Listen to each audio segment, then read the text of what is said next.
Hey guys, it's me, Rebecca, and welcome back to my channel. So, I decided, now that, I have a little bit of more downtime, and that Bluesfest is finally over, I'd go through down memory lane and kind of give my experience, my opinions, and my reviews and suggestions for next year, especially because next year Bluesfest is going to be 25 years old. So, with that being said, I can't talk English today. You would think that hopefully Bluesfest might make the lineup a little bit better and might make it definitely worth the money to go seeing the performers. So this year's lineup was, hold on, let me grab it on my phone. So the people that I went to see, so they have an app. They developed an app a couple of years ago, I think, like back in 2015, which I thought was pretty good because that way, you can see who's going, the performers, the schedules, what stages they're going to be on, the timing of the performances and stuff. So the performers that I liked to go see this year was Bryan Adams, who was opening day, Passenger, also on opening day, Shawn Mendes, Brett Eldredge, Foo Fighters, Zed's Dead, Elijah Woods and Jamie Fine, Ray Shremmerd, 3 Days Grace, and Rise Against. So those were the people that I decided to, they were the reason why I wanted to buy my pass. So 1, 2, 3, 4, 5, 6, 7, 8, 9, 10. So 10 artists that I said I'm going to go to see. And I went 1, 2, 3, 4, 5. 5 out of the 10. So half of them I went to go see. Bryan Adams was on the first night. And I have to say, I only knew 3 songs from him.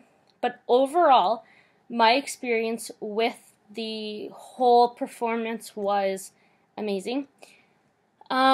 He's just such a down-to-earth type of person, and his songs are amazing, and it was just the overall experience, like, I'd give it a 10 out of 10. The only problem that I personally had on the first day was the entry point. So, you would think if you have an app, you're going to communicate how exactly it's going to work when you get to the festival grounds, where the entry point and exit point is going to be, all those things. There was nothing. So you get down to the festival ground, and where there was at one point another stage, so before, for the last few years, the ones that I've gone to, Bluesfest had 2 stages. One was called City Stage and one was called Claridge. This year they decided to get rid of Claridge and have at least maybe 10 security checkpoints, which I applaud because thank you, you eased my anxiety and my safety, so thank you.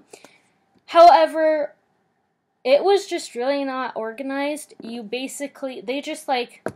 just wasn't organized. It was really not thought out, I think. And communication was really important, but they lacked it. So everyone was kind of like, we don't know where to go. Oh, that's weird. You got rid of Claridge stage. So, what are we supposed to do? And then at one point, actually, I want to say 5 minutes before Bryan Adams came on, one security just opened the gate that was blocking everyone from getting in. And we went in, all of us, put our bracelets onto the things that you tap to let you in, the entry point, and we went and we were good to go.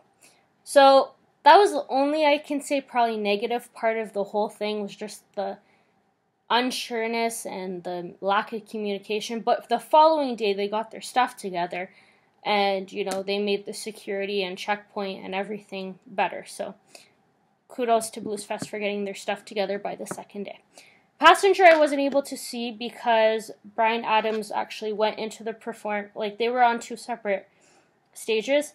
But Brian's Adams performance kind of went into Passenger, which I didn't really care because I only know one song, which is Let It Go, or Let Her Go, so I don't really care for that. But you know what, it would have still been cool, but whatever. Anyway, so second was Shawn Mendes. I already knew from day one when I found out that Shawn Mendes was coming to Ottawa for Bluesfest that there'd be a lot of little kids. There were a lot of little kids. Like, I'm talking about like tiny boppers all the way to high school kids. And moms with their kids, which I thought was cute, but you know, it does get kind of annoying when you're trying to have a good time with your friends and, you know, you have a drink obviously in your hand and there's like 16-year-olds like screaming their heads off for Shawn Mendes, telling them, and they're like screaming their heads off like, "Marry me, have my babies!" And I'm like, these kids need to go. So, speaking of age group, I want to shout out Bluesfest for getting their stuff together. So last year, or the last few years that I've attended Bluesfest, there was something called a youth pass. So this is what the youth pass would look like, and it was for anyone who was 22 years of age and younger. This year, in order to avoid underage drinking, they decided to have two different festival passes. One was a U25, so if you're under 25, this is the bracelet you are going to wear for the festival for the 10 days that you're there. And, 9 technically, because the 9th of July they had a break and no music. So, so that means, like, I guess, you know, you had a better chance of getting alcohol, and if you were under 19, your bracelet was a yellow one. So it kind of, you know, not segregated, but separated the older people to the younger ones, which I thought was a great idea, but, you know, kids are still bound to find their alcohol somewhere, so. But it was better than last year during Migos. Yeah. Better time. So overall, Shawn Mendes, I don't know what it was. I never liked him. I'm going to be honest with you guys. Never liked him. The minute he stepped on the stage and sang, "There's Nothing Holding Me Back," I had to think for a second, what did he open up with? And, you know, throughout the rest of the concert that he sang, I kind of liked him more. Like, not like him, like, you know, like him, because I'm 3 years older than him. But, like, just, like, baby cute. He has such a cute baby face, and it's like, oh, like, he's so cute. So, yeah, Shawn Mendes was a really fun time. And then Brett Eldridge, Country Night, always my favorite. It was a fun time. I knew a couple of songs. Like, me and my friends, before we go to Bluesfest, we always study the songs of the artists who we're going to see. So we studied enough that when a song came on, I was like, I know this song. And I know it, and I'm going to sing along with it so I don't look like an idiot. Because, you know, there's nothing less or nothing more annoying than when a singer is singing and you're kind of like, I don't know this song. When is it going to end? But thankfully, I knew some of the songs. Unfortunately, Foo Fighters, I wasn't in the mood to go see. And I think I had something that day that came up. But Foo Fighters, honestly, when I heard all the crowds that were going and stuff, I was just like, yeah, I don't want to go. I don't have energy to, you know, go to Bluesfest and, you know, do all that and stay up till 11, 12 o'clock. So I just skipped Foo Fighters. Zed's Dead. It was probably my third time seeing Zed's Dead. It's a low-key, I call it a knockoff from Escapade. It was good. Although throughout the whole night I did have a feeling something bad was going to happen. Something bad did happen. Me and my friends actually witnessed a hit and run. So, yeah, that got me all shook up. So my friends called 911. We, you know, did what we did. But yeah, it was an interesting night. That's all I'm going to say. Nothing like, yeah. I'm still traumatic. Like, I still get scared getting in the car sometimes, even when I'm driving, because it kind of shook me. So that was an interesting night. Elijah Woods and Jimmy Fine, amazing. They honestly, because that was my last day of watching Bluesfest, they ended the festival amazing for me. They put on a really good performance. Her voice is absolutely amazing. Elijah Woods on the piano was absolutely amazing. Yeah, so they were pretty good. And then Ray Shremmerd I didn't get to go see. Don't really care for that. Well, I do, but, you know, it would have been another Migos night, and I don't have patience for those kids, so not going to bother. 3 Days Grace and Rise Against, something also came up that day, and I low-key didn't want to go, so I just didn't have the energy after what happened the day before, so I was like, forget about it. So yeah, so overall, my experience for Bluesfest, sorry, these are like my other Bluesfest memorabilia, I call it. So overall, my experience this year for Bluesfest was a lot better than previous from last year. I think Bluesfest learned from their mistakes with everything that happened, but there's ways to control the situation that you can control, and there's things of the situation you can't control. So for example, if you have a lot of kids, so majority of the age group or the kids that do attend this kind of festival are high school kids. So where I'm thinking logically, or at least where the way I'm thinking is, if you know your festival attracts that kind of age group, and you're bringing people over like Lil Yachty, Fetty Wap, Kanye West one year, Migos, Ray Shremmerd, you know, if you're bringing those kind of rappers in, and you know there's going to be issues, you would think, I don't know, put an age limit. They tried to put an in and out policy when Migos came, and that didn't work, I guess. Which ended up they actually delayed, I think, Migos that day by like half an hour from what they were actually supposed to go on. So by the time Migos finished, and it was Lil Yachty's turn to perform, at that same night, on an opposite stage, everyone like herded over like a bunch of sheeps. So yeah, so it kind of was really unorganized. So if you're going to bring and attract those kind of artists, and those artists are going to attract a certain age group, you'd kind of want to, you know, make life a little bit easier for everybody else. So that's where I'm saying put an age limit. But, you know, when you put an age limit, people are going to be like, oh, like, it's so not fair. So yeah, so try to find a common ground with other people. So find a better system. That's one thing. What else? Drinking. It's, you know what, at this point, it's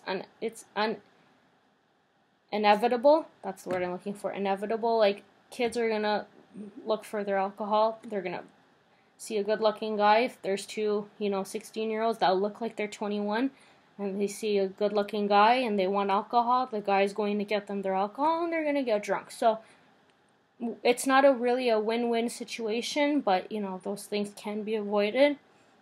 Age limits. The walk. There is I call it now the walk of life. It's a long walk. So I kind of feel like maybe, I know it's not Bluesfest's fault, but maybe the city can kind of, fix it or make it a little shorter or do something so the walk, especially, like, there's people that are drunk. At the end of the night, they're not thinking this, but people are plastered. So where and what safety are you getting from people who are plastered going from this point all the way, like, to, like, it's a good walk. Like, you should go see what I mean, because it's a mission and a half. That's why I call it the walk of life, because it takes you practically your whole life at this point to get where you need to go. What else? Oh, so if I had any suggestions, so those are basically my reviews. If I had any suggestions, because Bluesfest is going to be celebrating its 25th anniversary next year, I have a couple of suggestions. So the artist that I would go see is Sean Kingston. I would pay to go see Sean Kingston, relive a part of my childhood. Lil Wayne, Usher. Who else would I go see? Pull out my phone. Nelly, you all know I would go see Nelly for the third time. I saw him back in during Bluesfest of 2016, and I would go see him, and I saw him this past March. See, I can't talk English anymore. And I would go see him the third time. So, Nelly. Who else would I go see? I have like a playlist on my phone. David Guetta. David Guetta. That would be a fun time. David Guetta. Drake should come. But we all know that wouldn't happen. Because everyone was freaking out 2 summers ago when Future came and everyone was like, oh my god, Drake is coming. And I'm like, no guys, Drake is not coming. He's not coming. Sorry. DJ Khaled, I say Khaled. DJ Khaled, I would go see him. I think that would be a fun time. A$AP Ferg came already. Akon, that would be a fun time. Akon.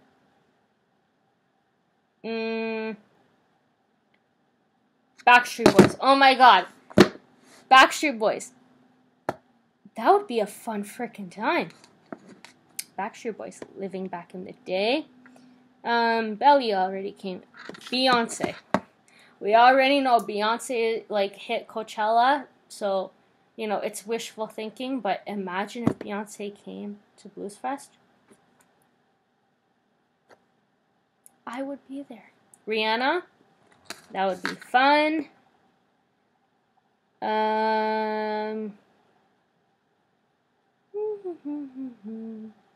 Britney Spears. That would be a fun time. Bruno Mars. Ooh, Bruno Mars. Cardi B. Imagine if Cardi B came to Bluesfest. That would be... I can't even describe how that would be, but that would be an interesting night. Carrie Underwood. I think she once did come a number of years ago. I don't know. Chris Brown. Oh. Yeah, Chris Brown.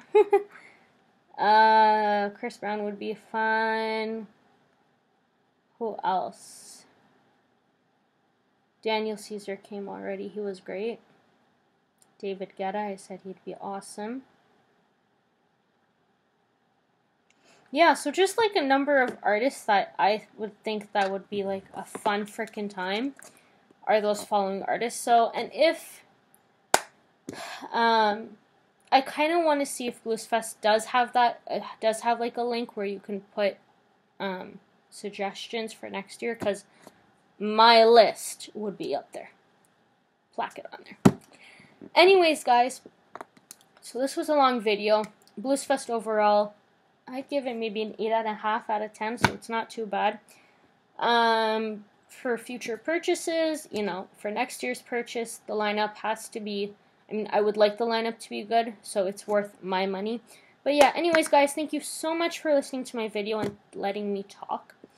I hope you all have a wonderful evening, and don't forget to subscribe and comment below. Bye, guys.